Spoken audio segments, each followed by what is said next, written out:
Alright guys, the layoffs kept coming in. This time it's Meta, also formerly known as Facebook. They're laying off unknown number of engineers or other roles. Not just engineers, but other roles as well. So Mark Zuckerberg, the CEO, announced that they will begin a layoff at 6 a.m. Eastern Time, Wednesday, which is about 10 hours from now. We will know exactly who will get laid off, and the rumor number is about 10%. So for a company as big as Meta, it has 87,000 employees. So with 10% layoff, that's about 8,700 people. So let's look at the company stock this year. The stock itself, if you look at it from month's chart, so at the height of the COVID crisis, the Meta stock was at 382, but now it's sitting at $96. This is not only because of the market condition in which most stocks are declining, but Meta has declined even more compared to a regular stock, mostly due to Zuckerberg's investment in the metaverse or VR, AR. So a lot of investors do not like how Mark Zuckerberg is doing it, and I think they are losing confidence in Zuck.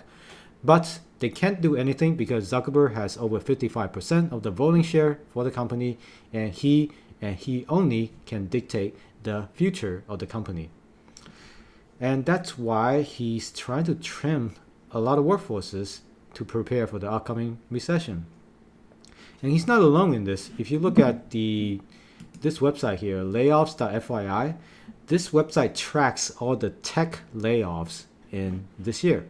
So in total, we have 757 startups with layoffs and 104,000 employees laid off so far in 2022.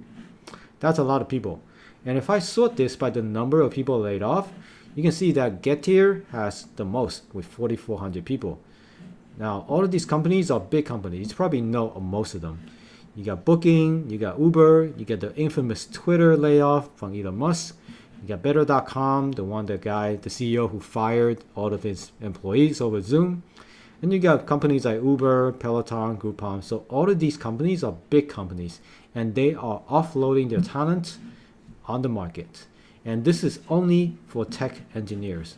So, but if you look at this from the percentage basis, you will see that there's a lot of companies that laid off 100% of their company, of their employees. So these companies pretty much went bust.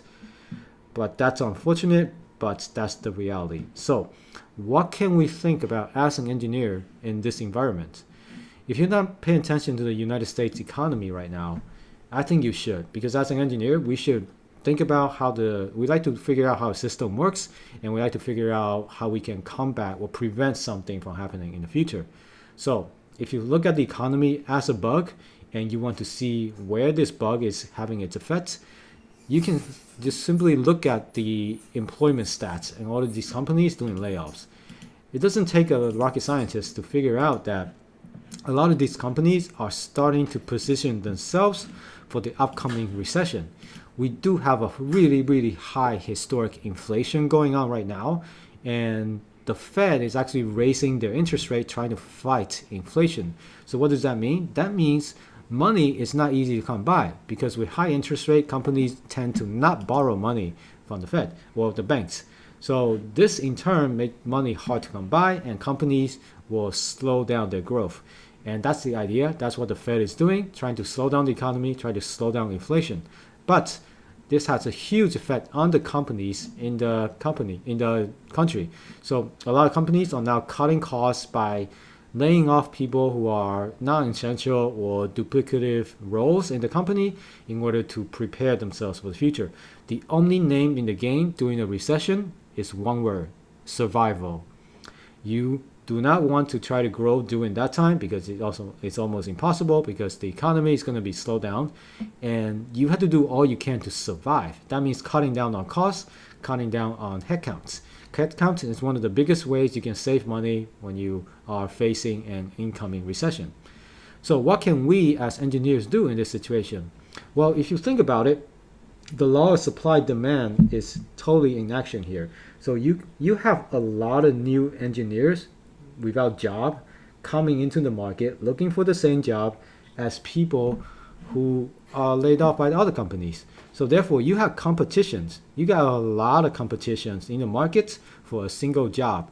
And you know what's happening? A lot of companies are not hiring at the moment because they just lay people off and they want to position themselves for the recession.